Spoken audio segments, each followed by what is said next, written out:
விஜய் அவர்களுடைய திரைப்பயணத்தை பார்க்கும்போது அவர் ஒரு வாரிசு நடிகர்னு சொல்லலாமா?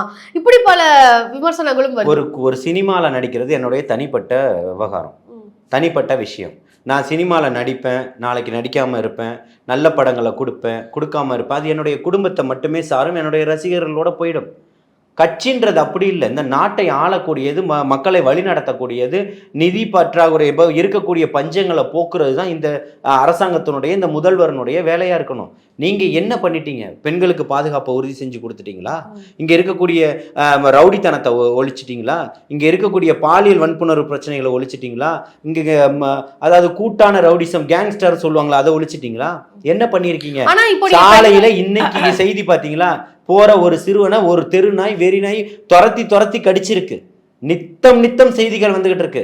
ஒரு நாயை கூட கட்டுப்படுத்துறதுக்கு தகுதி இல்லாதவர்கள் நீங்கள் எப்படி நாடு ஆண்டுகிட்டு இருக்கீங்கன்னு கேட்க. அதான் சார், இப்ப நித்தம் வந்து ஒரு பிரச்சனை இருந்துட்டு இருக்கும் போது 2 மாசம் கழிச்சு நாங்க போராட்டத்துல ஈடுபட போறோம், 2 மாசம் கழிச்சு கல அரசியலுக்கு வர போறோம், அப்படி நித்தம் நடந்துட்டு இருக்கும் போது 2 மாசம்னு சொல்லி ஒரு கால அவகாசம் எடுக்கிறது வந்து சரியா? அப்படி ஒரு கேள்வி வருது.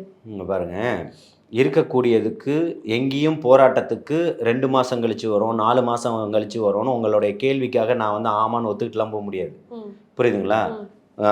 கோவையில் வந்து ஒரு அரசு பள்ளி ஆசிரியை கொளுத்தி எரித்து கொல்லப்பட்டிருக்கிறாரு. அதுக்கு கண்டனம் தெரிவிச்சிருக்கிறாங்க. அங்கே இருக்கக்கூடிய தோழர்கள் அங்கே போயிருக்கிறாங்க, அவங்களுடைய இறப்பில் கலந்துக்கிட்டு இருக்கிறாங்க.